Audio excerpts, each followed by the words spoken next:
everyone, welcome back to another episode of Human Design Coffee Talk. We have Courtney Rousseau joining us today, and we're going to be talking about the emotional wave, what it's like to be an emotional generator, all sorts of things. Wherever the wind takes us, I'm sure.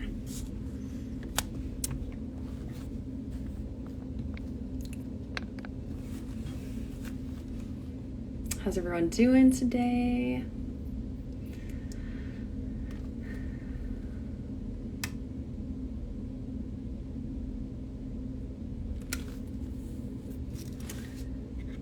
Emotions are like my favorite conversation, so I'm excited to talk to Courtney about this. Hey everyone, welcome in. Brandy's gonna be late today. I don't know when/if she'll be joining. She had something come up with her kid, so everything's okay, but we're just gonna roll with it. Everyone, welcome. If you feel like sharing your type, your profile, any of that good stuff in the comment section, feel free. There's Courtney.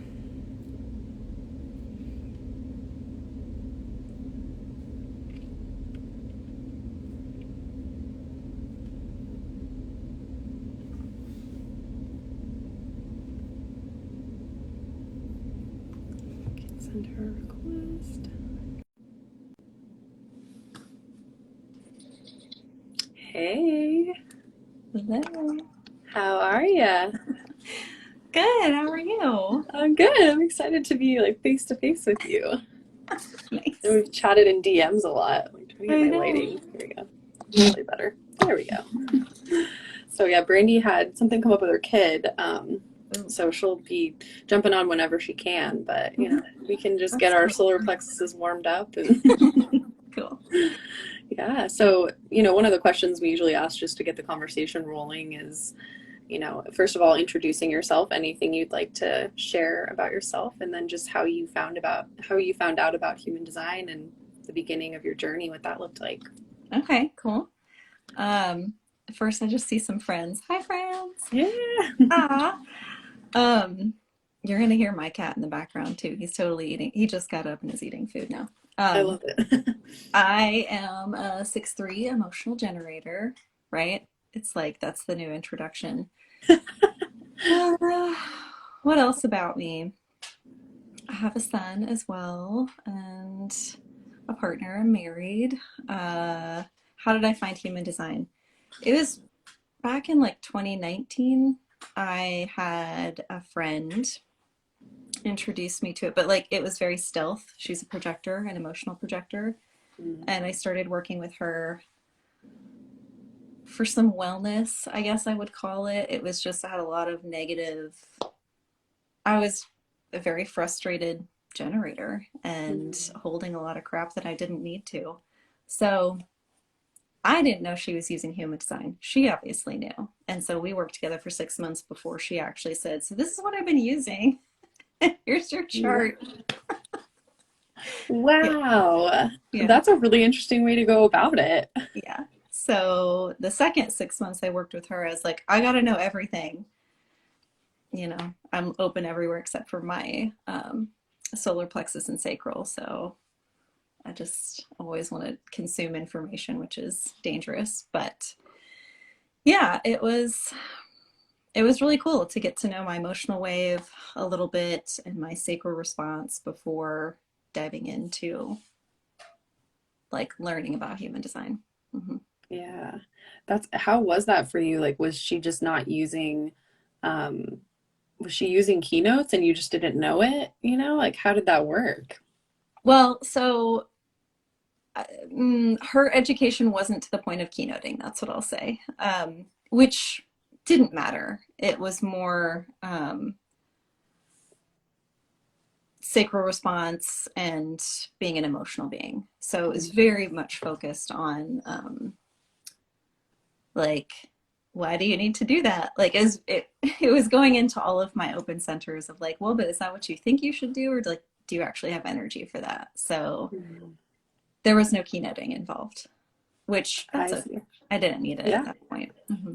Yeah. I feel like, I do energy work and those kinds of things as well. And so Hmm. there's some clients that I have that aren't really interested in human design. Like they don't care Yeah. about it, but it still allows me to be informed. So I'm not conditioning them in a way that's not correct for them. Yeah. And it's kind of a fun game for me almost to try to coach them with their design without telling them about it or being like, oh, that's from your chart or this and that.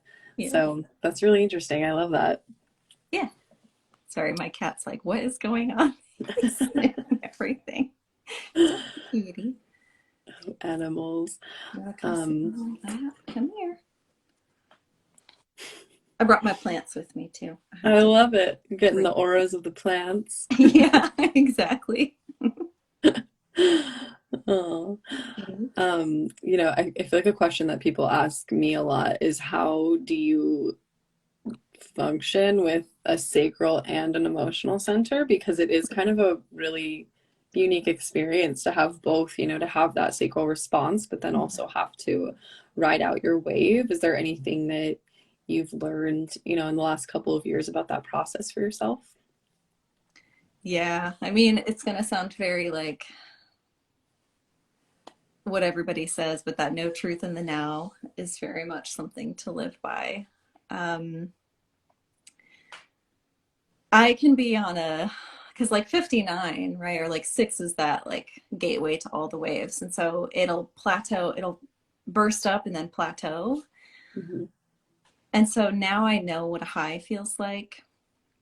And also what like a mini low feels like for me, and just waiting. And whenever I'm asked to do something or to commit to something, I always ask for time, or I'll be very courteous and like saying thank you for this invite, or like that's great, can I let you know in a few days?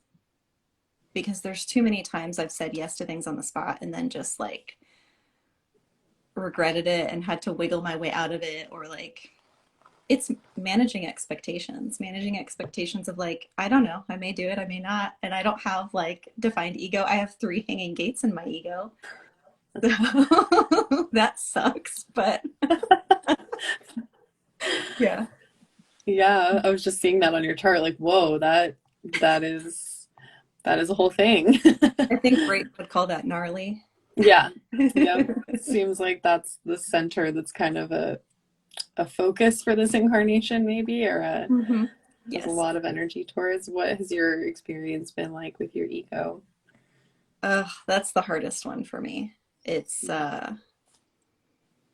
I've definitely spent the majority of my adult years trying to prove myself. Like in my day job, when I started it, it was like doing all the work I could possibly do. Gosh, even before then, because I used to wait tables. And so Mhm.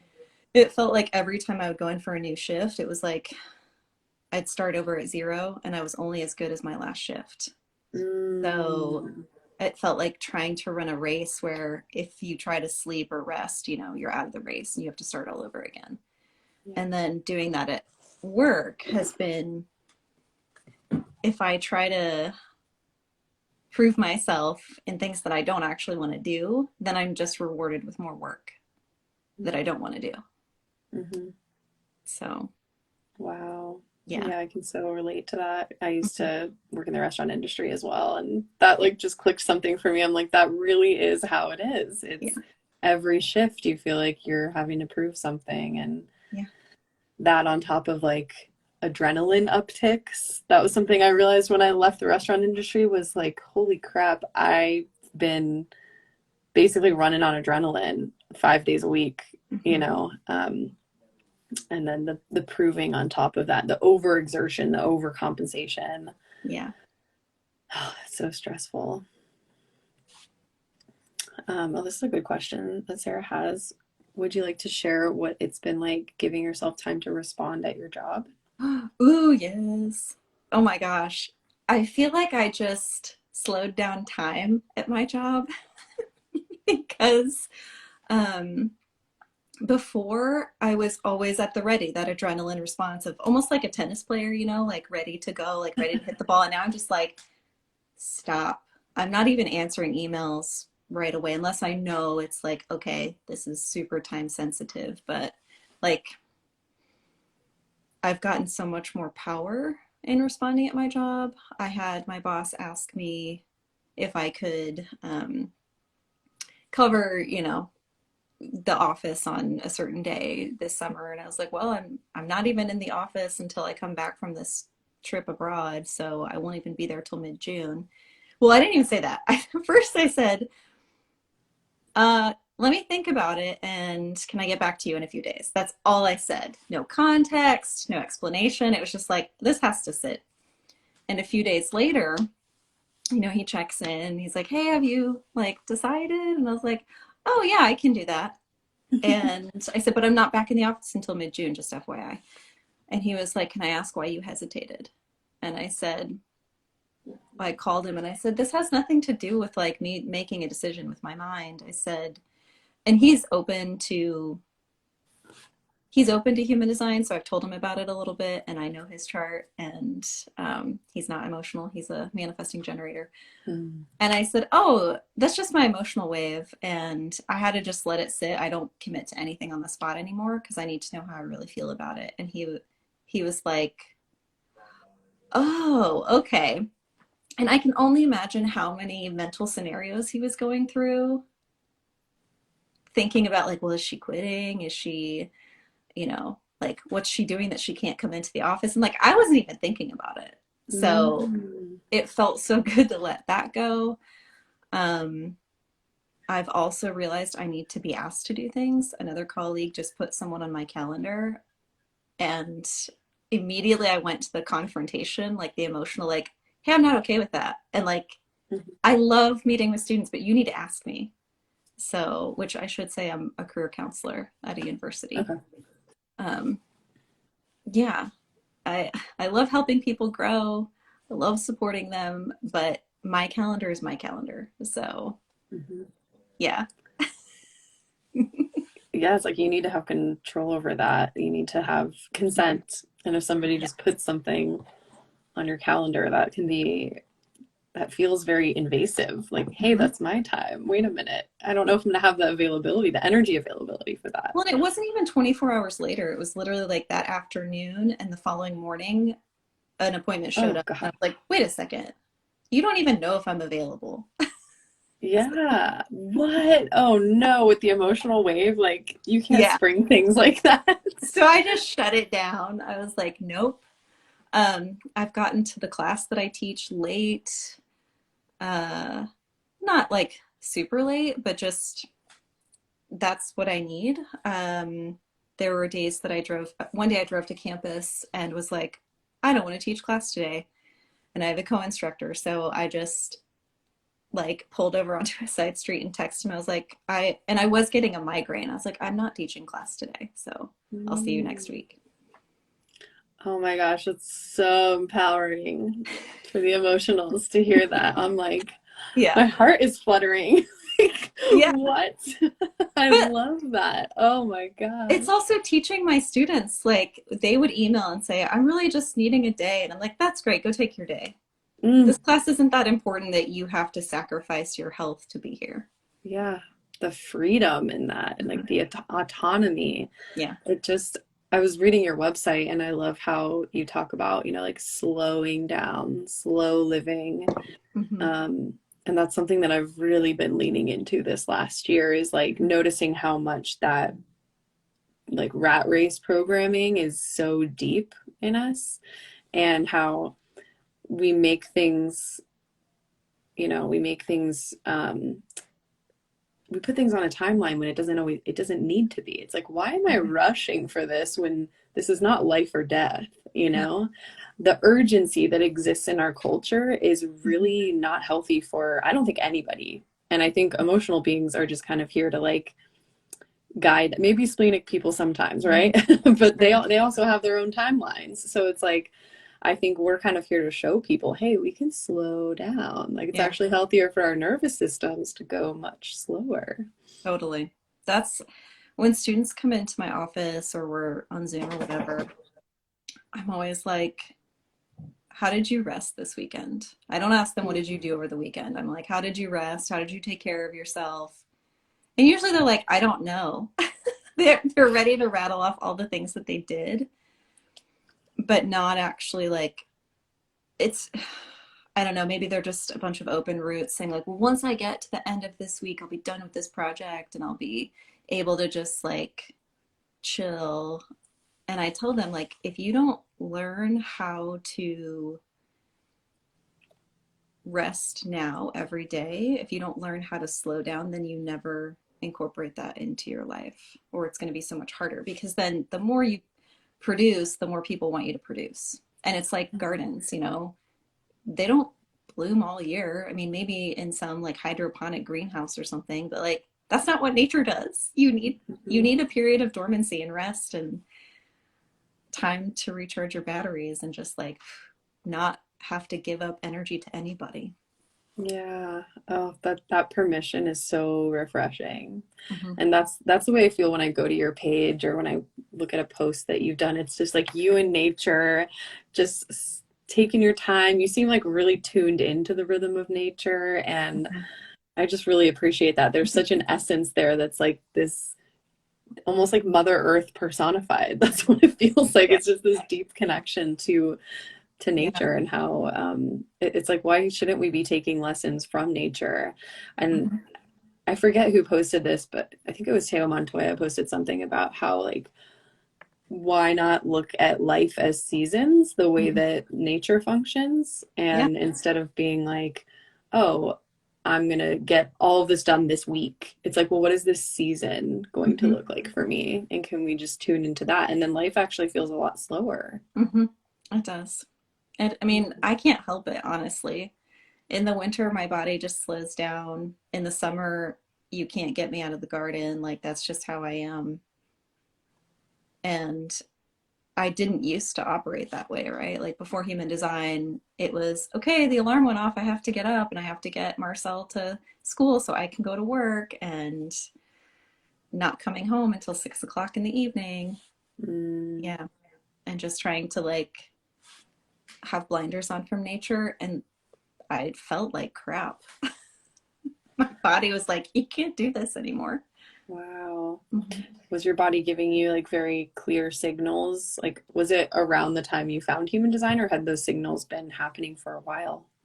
Oh, I definitely had signals long before I found human design, but like didn't know what they were. I know, I'm pretty sure I shot my adrenals out when Mm, I went back to like get my master's, and there was just a whole lot of stuff happening in my life where I was trying to take care of everybody and, you know, new baby, aging parents, grad school, and I just didn't sleep. mm. So, and my body one day just, I woke up in a full on body rash Oh, and like didn't know what was going on. And I'm sure my body was just like, you need to rest. mm-hmm, So, mm-hmm. but that was like 10 years ago. Yeah.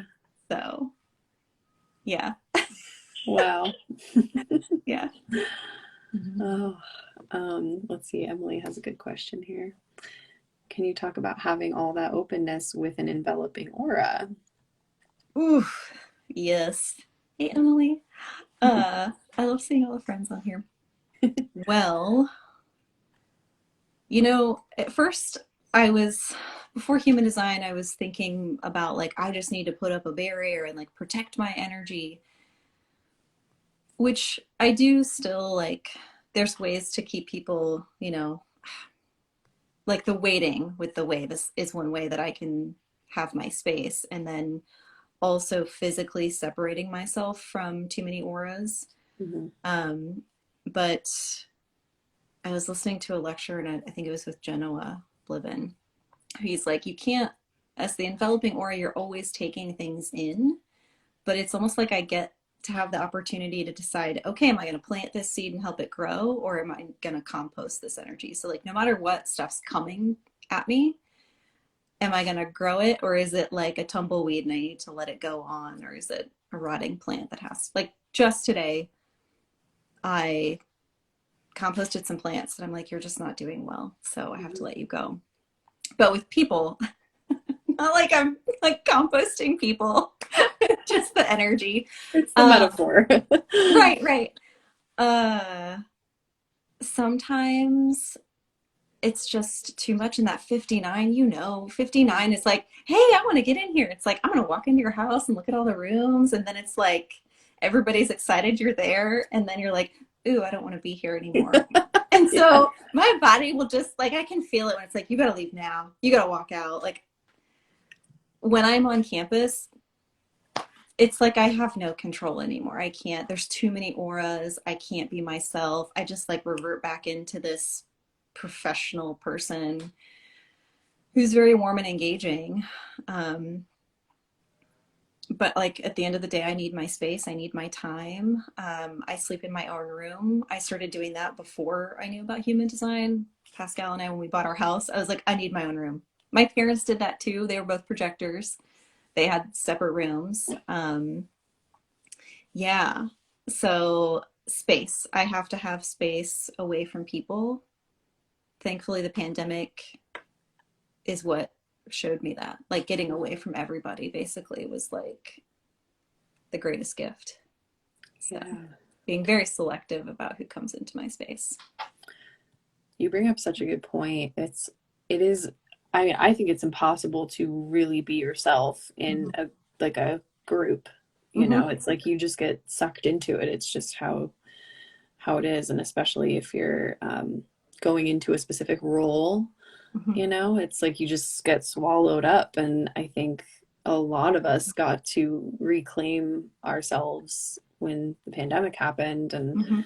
just getting to kind of pull back. So I know that's how it was for me. It was like I was around people and groups too, for the most part, you know, 7 days a week. And then all of Yeah, a sudden I'm left with myself, and I'm like, well, who am I? Who am I when I'm not with these groups and in this specific role, you know? totally. Yeah. Yeah. I mean, and that's how I feel with family all the time because I have 9 brothers. So like going back into that dynamic is always, Wait, yeah. 9 brothers? Mhm. Like that almost. Yeah. Holy shit. Yeah. What? I feel like we could talk about that for an hour alone. Like, what was There, that experience like? well, okay, so it's complicated, which I don't know, everybody's family is complicated, I guess. My parents were married before they married each other, so like mom had 2 boys, dad had 4 boys. Then together they had 3 more boys and me. So I'm not the youngest. I have one younger brother. But that experience, I don't know because I'm sure I just had everybody else's energy all the time. Mm, I just went and played out in the woods. Like I'd go wander off at the creek and just be by myself. Um, the same stuff I do now that hmm I was always accused of being like overly shy and like you need to talk more and like I was my mom's third leg. And I just remember at school I'd get so nervous because I didn't want to talk. I just wanted to observe, right? Like hmm I am wide valleys, I'm meant to observe. So now looking back at that like critique, I don't know, just even with my family feeling like I needed to prove myself, I needed to speak up. All the stuff that was my openness was criticized basically. Um, yeah. Wow. So some good stuff too. I don't want to paint it as like I grew up in a very privileged family, like didn't want for anything. So Yeah. yeah. Hmm. Yeah. That it's just imagining being a part of I mean, that's not even a penta at that point. That's like, there's multiple Yeah. pentas within Yeah. under one household. We So, didn't all ever live together because my okay. dad was 16 years older than my mom. So like my dad's first kids were much older and like yeah, by the time I was born, 1, 2, 3, 4. So yeah, 4 of us. Then my younger brother came along, 5 of us. Okay. Okay. Yeah, mostly between 4 and 5 people. I mean, I guess that's still a lot. That is, yeah. But Compared to the average household, that is, wow. yeah, And being the only girl, too. yeah, yeah. Just lots of pressure and yeah. Mm. Hmm. What was it like having two projector parents? Was that the kind of thing how when you found out they were both projectors, you were like, wow, that makes so much sense? Yes, totally. Like, so I highly recommend Sam Zagar's Love Letters. Like, if anybody's curious about those, listening to those about the other energy types, it just helped me see, because I got a manifestor brother and like some generator manifesting generators and a projector brother and then two projector parents. It just helped me see everything so much better. But my parents both have or had defined egos. So like that makes sense now. Yeah. And they just, I don't know, like they probably were trying to be generators. That's, the conditioning that exists. But it made so much sense. They were really good at napping, both of them. Like my mom she would crash all the time into her bed and just be like, okay, I need to rest. And then my dad worked at the hospital and he would just go nap in between, anytime he was on call, he'd just nap in between. Not to say like every projector naps, because I don't want to suggest that, but I don't know. It was just different. Yeah. And we never ate meals together. There'd just always be food out to snack on. And so I don't know. It's been really easy to deconstruct that whole like, oh, you need to be eating meals at a table and like together. We never did that. So that was kind of nice. What else? Yeah, efficiency. Like my dad, I'm sure, knew the best way to do something. And then here I am, this third line. Like, oh no, I'm going to go mess it up. And that's totally what I always did. So I think he got, a little bitter about not being able having to those guide. kids that didn't take his advice. Yep. Guidance. My mom definitely too. Yeah. I think she blew up anybody's emotional wave because she wasn't emotional. So. Oh, yeah. Yeah. That projector bitterness can cut you like a knife. Only when it's uninvited, I think, like the guidance but also I guess I don't get it because I'm not a projector, but I can respect it. Just like we get frustrated. Yeah, especially when you're like, my mom's an emotional projector, and I feel like I used to get really frustrated with her before I knew about this, because I'd almost be like, why are you so bitter? There'd be this, I would get frustrated with her bitterness. But now that I understand it and I'm much more fine-tuned into like observing and witnessing her, I can see why she gets bitter. I'm like, I actually really understand it. It's not unfounded bitterness, Yeah. Yeah, especially being the only projector in a family full of generators. I can only imagine what that feels like. Oh my gosh. Yeah. Yeah. Oh yeah. I'm just thinking about then my younger brother projector too. He just was always like, I'll see you guys later. Like he always went to his room, just needed that space to get away.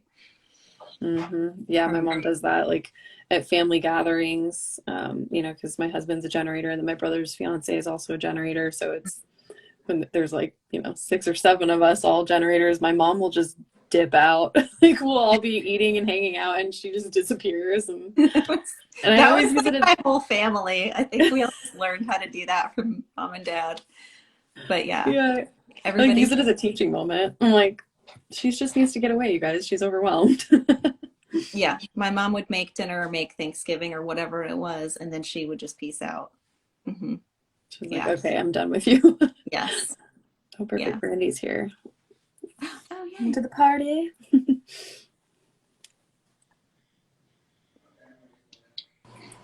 Here we go. Hey. Hello. You've arrived.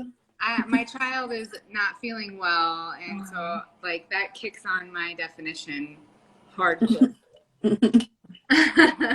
And so I've been listening as I've been making homemade broccoli cheese soup for him, because like, this is what I need, and I'm like, I got you. Like, he just turns on. I'm like, well, he's just said he wanted broccoli cheese soup, and I'm like, we have none, but I will make it. It will be done. So I've enjoyed Channel listening to preservation. you. And it's just really awesome too to listen to two emotionals and the pace, which is very different for me as a sacral generator to listen, and it's just so beautiful and like so I just wanted to say that. Aw. I would love to talk to you about your 6-line process, and not only with that, but you're a 6'3". We don't see a lot of 6'3" profiles. You know, we see a lot of 6'2s. I have some 6'3s in my life. A couple of them are in their 3-3 stage. So I would love to just hear about your experience navigating the world as a 6'3". Oh gosh. You know, it's probably best that I didn't know about this until I was on the roof. I don't know. It's hard. That's what I'll say. And when I was listening to a lecture about 6'3s and how we're rare, and like, I think the phrase was, and we usually die young if we don't get into alignment after Chiron. I was like, oh, that's great. Yeah, here's my thing with that. Why does Ra have to do that with 6 lines in general? Like, he puts this fear of, like, I already have gate 28 twice, bro. I don't need anything else to, like, instill any fear of not fulfilling a purpose or death in my life. And then it's like 6 lines, like, oh, if you make it, you know, on the roof, and then you get off, and hopefully you don't fall and hit the ground, you know? Right. Some And he's people like, don't make in it off the roof. 6'3s, you better wash your hands. Like, they're 6'3 children can like get some mysterious bacteria and die. And I'm like, and we're in the middle of a pandemic. That's great. um, you know, I felt very sheltered growing up, but it doesn't mean I didn't make my fair share of mistakes. I don't know what they're not mistakes, just like stuff that the other people would think are failures. Experiment. Yes. I, what did I do in that phase? It was very much observing different things. I was so shy though. Like, I don't, there's almost that regret or that like feeling like I could have had more freedom to mess up and to like experiment with everything. And that really didn't start happening for me until I was in my 20s, I think. But again, it's just, that's my own perception. I'm sure if my parents were still alive, they'd be like, are you kidding? Look at all these things you did. But it really started happening when I moved to France. The first time I went there, and then like when I moved there after I studied abroad. And I don't know. I probably did some of the craziest shit that you'd ever, sorry, I don't know if I'm supposed to swear on here or not. But like getting on the back of a motorcycle and thinking like, this will be fine. Like, I mean, it worked out, but I don't know. And just, I almost didn't even come back to the United States after studying abroad. I was like, I'm just going to live here. I'm not going to finish my degree. And that was probably also an emotionally charged, like, I want to live here forever. And then I did come back and finish. But then I moved there. I was like, all right, now I'm out. See you later. And I was like, I'm never coming back to the United States, all that breaking the bond, you know? And then, like, of course I came back. But I feel like that third line, because that's, that's who I am, that third line body. It's like, I did that just back in 2015. I quit my job here and moved to Oregon and took a job out there on a high and on like the proving myself open heart thing. And I was there for 4 months. And then I quit that job and moved back. And that, I was 35 when that happened. So I don't know. Third line, yeah. Oh, the biggest thing that happened though was getting pregnant. Like, that was my Saturn return. Oh. Mm-hmm. So you had a pretty significant life moment where that kind of slowed you down. Yeah, well, so I grew up with parents who worked in the like labor and delivery field. Oh yeah. So I was put on every kind of birth control out there, not by choice. I would say at 18, it was like, okay, you're going to get on birth control. I was like, okay, that's what you're supposed to do, right? Just because, again, parents know best, apparently. There was no decision there for me, really. But I had access to it, and I had all of it until 26 when I was like, I'm not using any of this anymore. I had an IUD, and it was just making me crazy. So once I got it out, I was like, I'm done. And I started tracking my cycle, doing all the things that you need to do to know when you're fertile and when you're not. And my parents were like, you're going to get pregnant. And I was like, screw you guys. Like, you're not deciding what my life is. And let's see, I was 26. So I got pregnant at 29. So it happened, but I was good for 3 years. It didn't happen for 3 years using natural family planning.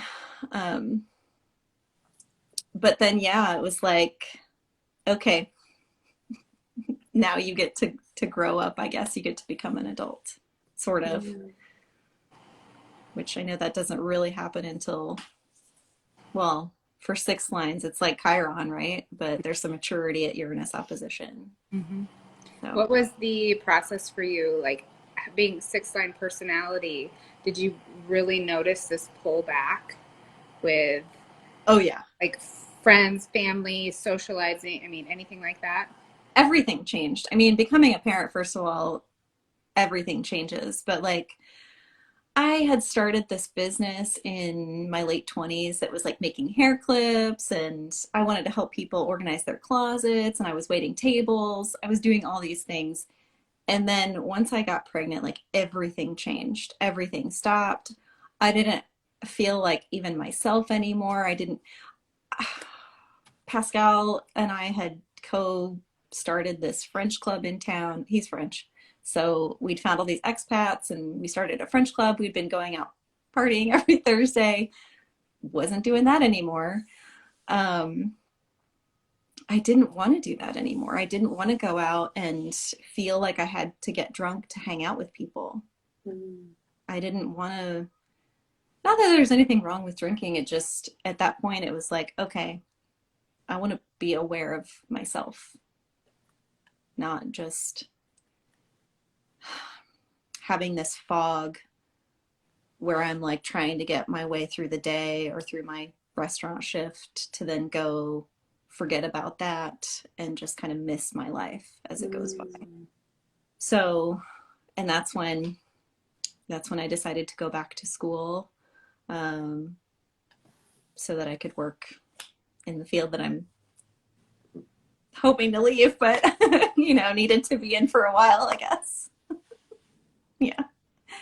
So how does it feel for you to have the 6-line personality? Ra talks about that protection that we have on the roof. What does that feel like for you as 6-line personality?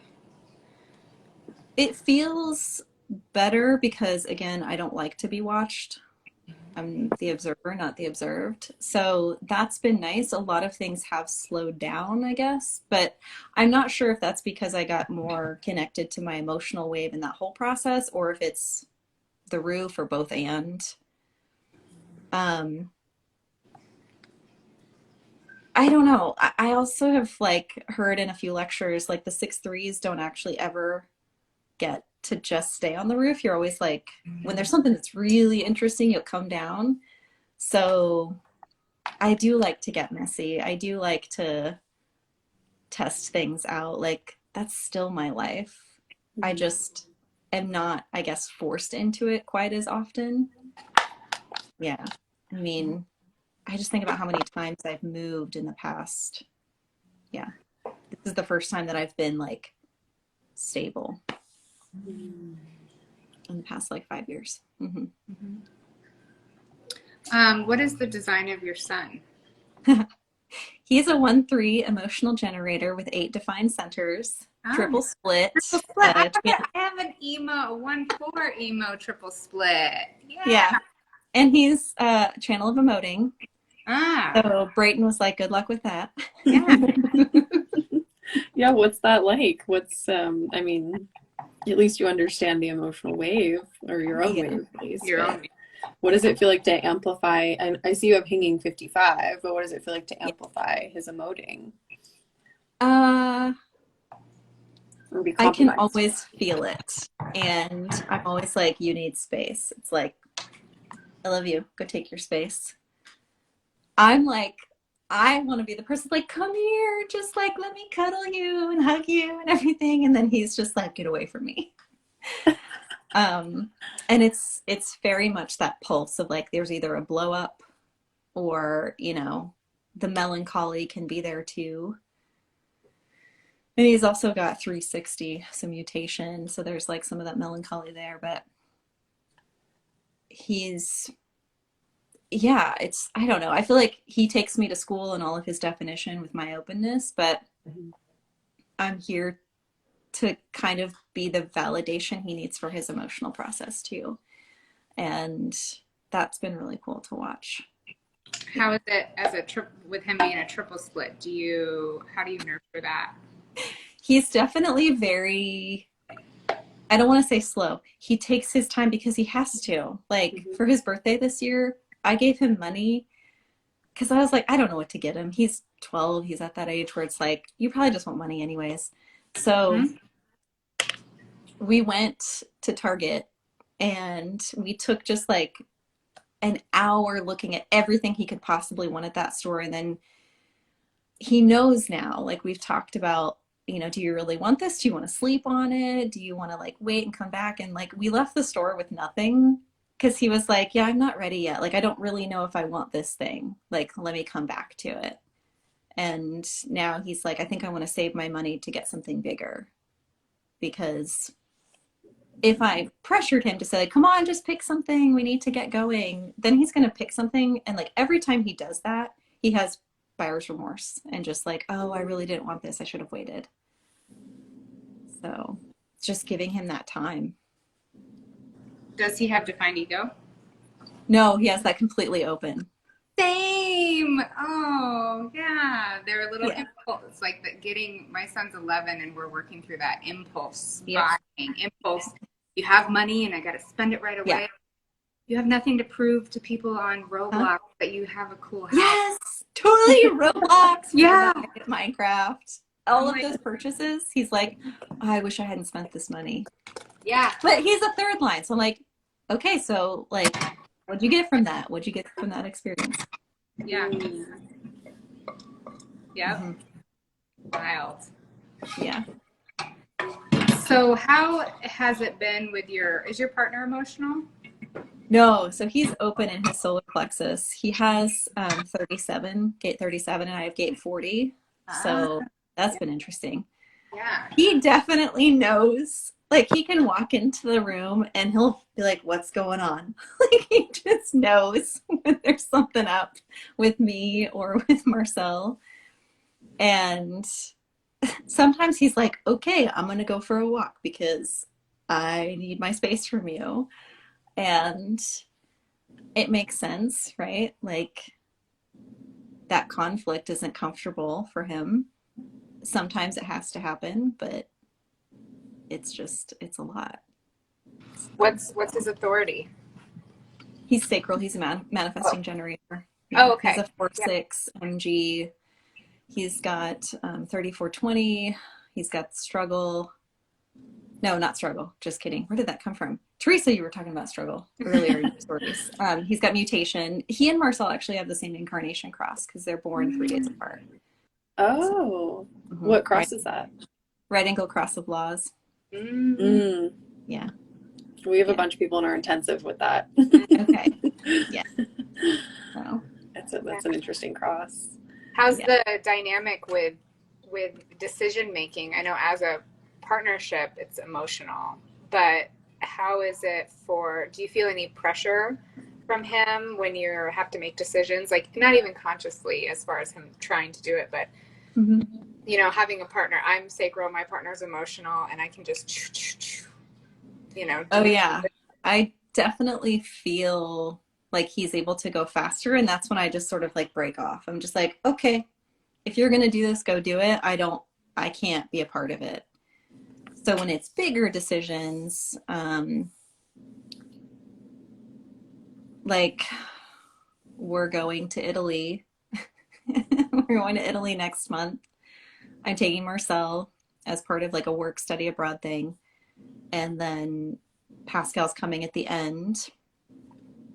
But his sister's also getting married in Sicily, like right after that just sort of happened, like the program ends and his sister's getting married.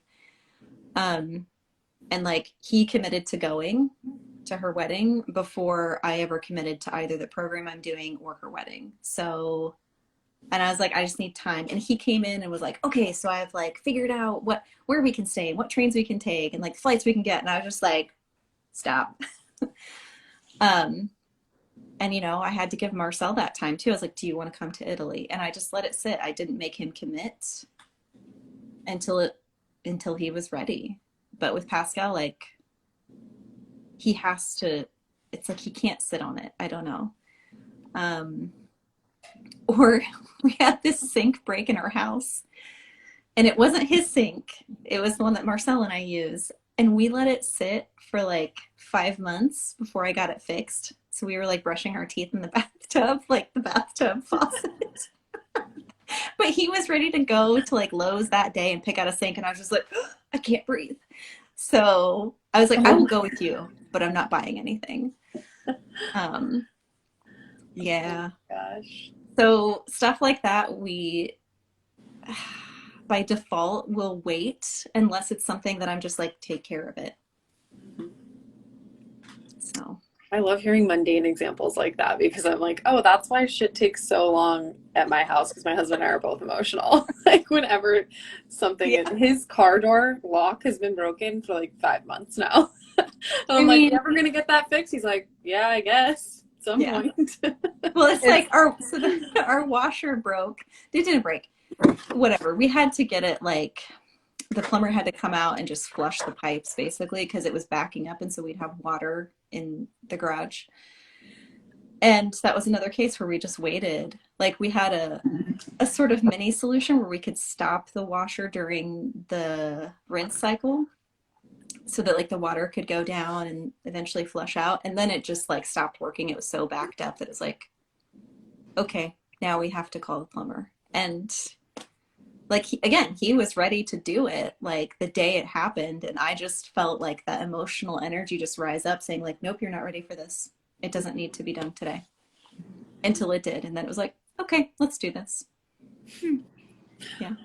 What's it like with him having 2034? Because my husband has that too. And my mind, especially with my open ego, sometimes is like, why aren't you doing anything? You should be busy. Look how busy he is. Well, and together we have, what is 515? What's the keynote for that one? I forget. The Channel of Rhythm? Yes. Okay. Oh, that's an interesting one. Beat and rhythm confused. So I've got 15 and he's got 5. So like I will be sitting on the couch and he does dishes and he takes out the trash. It used to be I would amplify the busyness, and so like before human design I would be the one frustrated and cleaning on the weekends like we need to clean the whole house and we need to be doing something. And now if I'm not getting a response for it, I just will sit and like if he decides to go do something, I let him do that. But I still feel that pressure, especially with his defined root. I'll feel that pressure, but yeah, I mean, he always needs to be like going and doing and feeling like he's accomplishing something. He does all the dishes all the time. Sometimes I do them. Like I'm the kind of person that does the dishes when it's like, oh, there's nothing left, so I need to do the dishes. It's the last thing on the list. Yeah. Oh man, yeah, that's interesting. And you said he has the 362, right? Because cross the laws, yeah. Yeah. Do you notice that mutation and like him bringing transformation or changes? And I mean, it probably helps that you're a third line and you have that adaptability built into you. Do I notice that? Not as much. I mean, sometimes, and that's when it's hard when your partner's like not into human design.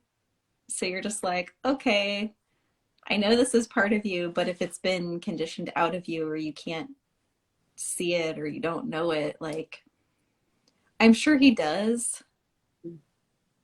but we've been together since I was like 22 and I'm 41 now. So I don't know. My whole life with him has been a mutation. Like I moved abroad to be with him and then moved here. Like we've gone all these places together. We moved to Oregon together and back. Um, yeah, I guess there are things that are always changing. But gosh, so much of my life has been with that energy. And then there's Marcel on top of it. So I don't know. You don't know Like what it's like without it. I've never lived by myself. I've Wow. lived with my family, and then when I went abroad, I had a host family, and then I moved in with Pascal. You know, and when I was in college, I lived with a bunch of people. So I've never lived. I don't know. I've never spent time just by myself. Wow. Hmm. And your single definition. Yeah, So that's interesting. It's almost like you've just had to go to school around relationships and people and, cohabitating. yeah. But I mean, the past few years, I've had a lot more space because even in like, so our office moved and we were put into this open shared workspace and I was just like, oh well, I'm going to surrender to this. And then I got promoted and got moved over to a totally different building with my own office that's bigger than anybody else's on the team. Mm. So like that was amazing to just say like, oh good, I'm supposed to be by myself, like something's working in my favor. And then having my own room at home is, that was a non-negotiable. So I Mhm. do have my own space, but I've also started grocery shopping for myself. Thank you, Sam Zager. Because she was like, why don't you just get your own groceries? That way you can get the food that you want. And it's not like, I know it's stupid little stuff, right? But you don't have to live on your own to take care of just yourself. Yes. I do my own laundry only because I'm like, don't touch my laundry. So, So one topic I want to talk to you about that caught my eye was like being like growth through being unproductive. And I know we've kind of touched on like various things with yeah. the emotional process, but I know you work with people with human design, Mhm. all types. This is a great question. So, can I back up a little bit and just like tell a story first? Hey, Andrea. I get all distracted in the comments. So when I first started going into like wanting to work with people through human design, I was more in the pop HD space, like when I started diving into that until I started working with Sam, and then it was just like, nope, I need to go into source material. Which that's okay, right? That was my introduction. Sam has a tendency to do that. Yeah, she's That's oh, what thanks, Andrea. happened. Yeah, that looks so pretty. Um, yeah, she definitely has guided my energy as she does, as a projector. So I was very much into the space of like being a coach, and I had a business coach, and I was going live on Facebook every week, and I had a container with packages and a sales funnel and everything strategic, and I'm receptive. So like that totally wasn't for me. But I did that for a year, third lined my way through it, and then was like, I tell people that it was sort of like weaving a tapestry together, and then I took a step back and saw what I had created, and I was like, no, I don't like this. So I deleted my Facebook group. I closed down my 4 month or 6 month program. I got rid of everything that I built. So I like burned it all down. And I was like, I don't know what I want to do, but it's not this. So I've taken a very long break from working with anyone. Um, and then now I guess I don't know. I need to be connected to someone. I don't want people to just sign up who don't know me. That's why there's a space that says like please just DM me on Instagram and let's get to know each other because I'm tribal. I'm here. I'm here to support people, but I have to know you first because I'm emotional. So I guess the answer to your question of do I work with all types? Sure, but maybe not. I don't know. Depends on the person. Yeah, it really just depends. It depends. What would be your like number one piece of advice to anybody who is like feeling like they want to move in the direction of unhustling themselves, slowing down? Oh gosh. Ugh, I mean, my third line's just like stop, just break the bond, but not everybody's a third line. Time outside for me is the best way to slow down. That's always like, I don't care what the weather is like, time outside, just even looking outside is the way that I like before I got on the live, I was like, I gotta go outside and just like stick my feet in the grass and pet my kitty, watch the birds. So nature and outdoors, but then like I'm also valleys. I don't know. You don't have to be valleys to enjoy the outdoors. It can just be like something to watch the pace of nature, right? You got to move at the same pace as like the plants. And then that's how you unhustle. You don't expect to plant seeds on Tuesday and have a garden by Friday. Like, yeah. That's huge. That's huge for people to understand, like the simplicity of it. We talk about this a lot in human design. Teresa and I talk about it with our clients, back to the basics of things. And I think people really underestimate the power of going outside and being present with nature while you're out there, not just like going outside and doing something. I mean, you can do that too, but taking 5 minutes to be present outside. Yeah, I know. I love to just like, I can sit and stare at the bees or the birds or just like, you just lay down and watch the clouds. I know it sounds super stupid and like simple, but Well, you can savor it that way. You know, it's like you yeah. really get to like feel the frequency and savor everything that's coming in and just, yeah. And that's like there's a speed, like I don't know where I heard this, but you can listen to whale sounds and that mimics like the speed of the Earth's movement or something. I could be totally wrong. Maybe I just made that up. But Sounds if you're cool. listening to whale sounds and you're like putting yourself at that speed, When it's most of the people are like, cock-a-doodle-doo, do-do-do-do-do. Like, no, I can't. I used to be that, but mhm. I can't anymore. So yeah, try to go in slow motion. I feel like there's so much wisdom from the pure generator standpoint or the emotional generator standpoint, but just versus MGs. the man gen. I feel like I actually learned so much from the generators in my life to just, hey, like, let's slow down a little bit because, you know, my speed wants to crank, but then it's like, actually, you're here to respond. So chill the F out. And I want everything to happen yesterday if I'm listening to my mind. If I'm really tuned into my solar plexus, it's like, no, bitch, slow down. But Yeah. my mind wants everything to happen yesterday. When I get into analysis paralysis, that's when I know I'm like, you're just not, you're totally in transference. You're not self. Like, this isn't you.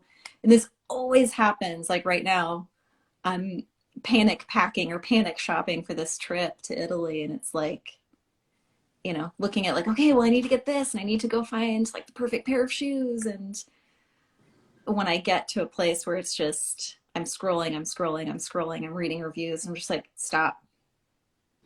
This isn't even you. Like, the right thing's going to come along. And if it doesn't, then you didn't need it. So,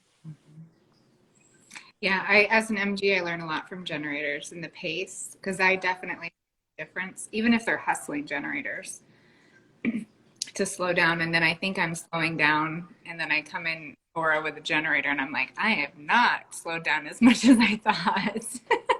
But even for me, the pace is very different. oh, yeah. Yeah, an observer, passive body. So we're just kind of like, I'm still like, I'm not moving a lot or doing a lot, but I'm not really slow when I am moving. Yeah, that Yeah. makes sense. No, I'm slow. I putter. I don't know. I never like I used to always feel bad if I didn't finish something, and now it's like the way I garden, it's just it's very consecutive. Like I'll pull all the same weeds first, and that'll be like on a Monday, and then on a Tuesday I'm gonna go and like pull different weeds and like not even get the whole bed done. Because for me it's not about getting things done, it's about being in the things that you're doing. Yeah, I love Mhm. that. Mhm. Being in the things that you're doing. Yeah. So Yes. that, especially with plants, like you got to touch them Mhm. because their auras are all compact. Mm-hmm. Hmm. Wow. Hmm. I feel like it's such an innocence thing to be connected to the earth the way you are. At least that's something that I notice with people that are innocents. And I know there's this, I don't know, I wonder if it just helps you kind of stay neutral, stay observant, kind of be on the hill, the metaphorical hill, just kind of doing your thing in nature and Yeah, and then I'm oblivious. yeah, there is like there's the aloofness, and it's almost like just being in nature kind of allows you to feel like you're away from everything and aloof and Hmm. That's that's something I've always had too. And like when I post stuff like that, the people who always comment have that like that same vibes. Like Christine McSween, if you know her, Mm-hmm. shout out Christine. I know you're traveling and can't watch this right now. Um, we just I don't know. There's just that connection over the innocence of nature. And yeah, like a plant doesn't care if, you think it's pretty or not. It's just going to be, Mhm. what is that? The perfected form. Mm-hmm. Oh yeah. Hmm. Mm-hmm. So, Mm. yeah. And it's even when like I want to help things grow, but sometimes doing that requires things to be composted. Like, so when I'm composting other plants, like there's I don't know, plants are here to be conditioned. Like if you listen to the lecture about like the design of plants, like they are here to take it all in. And so like composting is one way to do that. And then I think about that with people and how, especially as generators, when we're just enveloping, right? And so we just take it all in, but some of it has to go somewhere. Like you can't grow everything. Mm-hmm. So Mm-hmm. yeah. Mm. I was just visualizing composting parts of myself and how that can actually nurture and nourish the other part. Mhm. Mm-hmm. Yeah, that compost is the best stuff for like the next season to grow other things. Talk about some sixth line wisdom bombs. Yeah, damn. Damn. Just gonna ponder on that for the rest of the day now. I'll just talk about plants and Mm-hmm. and TV. Because I love TV, but which has nothing to do with plants, but Hey, I'm here for it. all the Simpsons quotes. I felt it was so funny because I posted like the coffee talk with Linda Uh-huh. Richmond, and I was like, Yes. I don't even know if Brandy and Teresa are gonna know what this is. Yeah. Oh, yeah. Yeah. Oh, Yeah. my mom quotes that all the time. Like my mom's like the queen of impersonations and whatnot. She quotes that all the time. Okay, good. I'm not as young as people think I am, which is great. Yeah, like, I'm here for it. Yeah, I love it. Kitty just came in. Awesome. So good. Well, is there anything that is coming up for you that you want to cover while we're on here? Anything that you want to express? Oh yeah. The one thing I wanted to make sure I did was to recognize the projectors I've worked with, because I always call myself a projector snob. Like I love working with projectors and having projector parents, and like my guides have all been projectors. I don't know that I'd be where I am without their guidance. So first, Katrina, I have no idea if you're going to watch this, but she was the first projector to introduce me to human design. I took Living Your Design with John Cole and Amy Lee way before I was ready. It was very much a mental decision, and I didn't even finish it. So like, I know I will go back at some point and finish the work, but I wasn't there. I did a session with John Cole. He's amazing. Sam Zagar, oh my gosh, right? Her design is very similar to my mom's. So it's been really cool to just establish that relationship. Brayton, I did receptive immersion with him. I don't know how to describe it. That's just it. Yeah, the impact is definitely there, and like the no choice. That's what I'll say. With Brayton, there is the no choice, and you go deep into that work. Kiara, I feel like I'm at an Oscar speech or something. Like to recognize all these projectors. No, keep going. I love recognizing projectors. Kiara, I just love the work. I don't want to call it work. I love watching her insights on her closed or close friend stories. And I love her accent. Oh my gosh. It's just so much fun listening to. And just thank you, Kiara.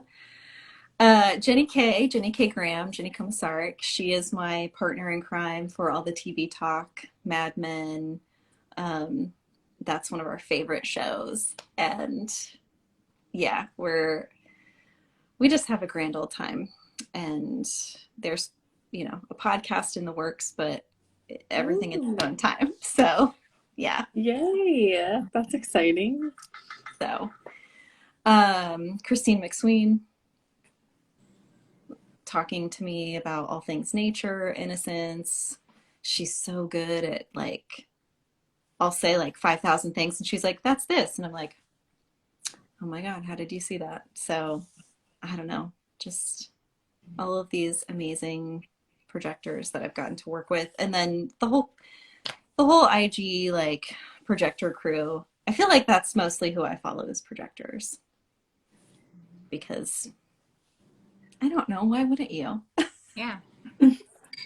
Yeah, I mean, that's just where you're at, and it's preferences, and yeah, that's really cool. I mean, there's definitely, I've come to really learn about that special connection between the right projectors for you when you're a generator type. And it's like, for me, I can actually see all of the information that I've taken in, all of the lectures from Ron, oh, I get it now, but it's all intellectual until you really experience it. And there's it's hard to describe what that feels like to be focused on by a projector that is correct for you.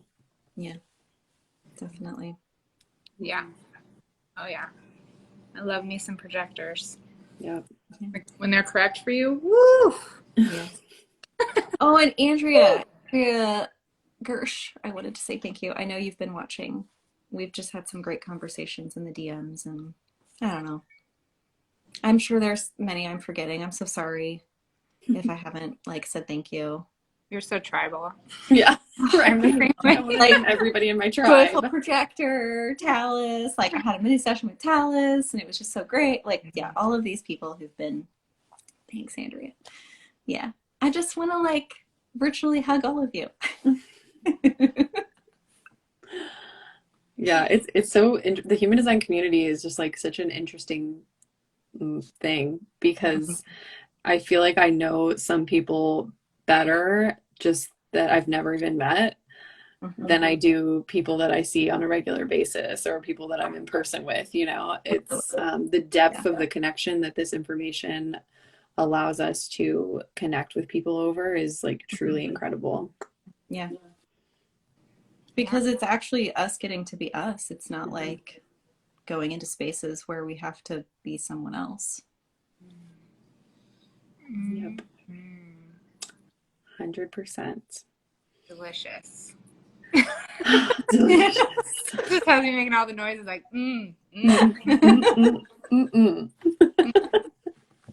Yeah, lots of noises on this live. I'm here for it. Yes. Sacral noises. Mhm. Was it somebody or you, Teresa, that said I should make a reel with all of the sacral noises? Yes.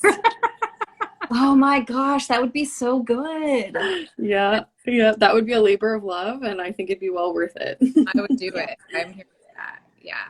Anytime anybody needs like that good sacral go-go juice, just listening to our sacral noises. Mm-hmm. Totally. Well, yeah. I feel Cool. complete. Yeah, I feel filled up to the brim in the best way. This was really nourishing to Really engage with people. cozy. Yeah. Aw, I love hearing that. That's how I want people to feel after sitting with me. It feels, I mean, you know, I always think of this with innocence as it feels like a reprieve. Like it feels like a retreat, like a getaway anytime I get to sit with it, somebody who's innocent. And yeah, I definitely, especially somebody who's as like nurturing and cozy and warm as you are, it just felt really good. Thank you. Yeah. Thanks for having me. Yeah. I was just like, I have nothing to say. Watch. Why do they want me on there? Yeah. I was like, wait, what? Did you mean to DM me? Oh, isn't that funny? It's like the open head and receptive mind. Even when Brandy was like, "I'm gonna be late," I was like, "Oh my God, I don't know what to talk about." Oh, we have lots of it's things like to talk we about. have everything we need. We just never think we do. I know. I was like, 2 659s, y'all will be fine. Good. My open head is just always worried I won't have any questions. I'm like, is it just two squirrels fighting over a nut up there, or like? Two squirrels. Oh, they're so great to watch though, right? Yes, I do love watching squirrels. We don't have much here, but anytime I go up north, I'm like obsessed with the little rodents because it's just not a thing in the desert, you know? So Oh my gosh, I couldn't do that. I have to know have it's squirrels. They're like on my fence. It's like the interstate back there, and they just, oh, it's so much fun to watch. I know. I love like the little woodland creatures, and we don't have any here. And squinnies, little squinnies. Mm-hmm. What are squinnies? Squinnies are like little ground squirrels. We call them squinnies up Hmm. where I live. But they're like little tiny squirrels. Wait, do you have pine squirrels though? We have little tiny pine squirrels that are like, they only live in the trees. No, I don't think we have pine squirrels. They're like ground squirrels, and they're just like these little, we call them squinnies. Oh, they're not chipmunks, are they? No, Okay. not chipmunks. No. Talking about all the important stuff. Where do you live, Courtney? I don't think I know where you Oh, live. I live in Indiana. Okay, cool. Yeah. So, Awesome. I've never been there. you know, it's like Midwest. I mean, the Midwest is very exciting for me because I've been in the desert my whole life. So anytime I go like anywhere that's a different vibe than the desert, I'm like, oh, this is amazing. Like, there's so much green. There's squirrels. There's blue jays. You Yeah. know, it's just like, Oh my gosh, you don't have blue jays? So green, No. so green. not up north we do, but not Okay. where I'm at. Wow. Mhm. Yeah, Okay. groundhogs, all of the things. There's like it's a whole other world. Yeah, I know. All the flora and the fauna and Mhm. Yeah. fun creatures. Well, awesome. Thank you so much for joining us today. And for those of you who feel called, we're going to tag Courtney in the caption so you can go check out her page, check out her posts. They're awesome. I think her website link is in her bio. Yep. Yeah. All right. Thank you so much. Yeah. Thank you. Bye, everyone. Bye.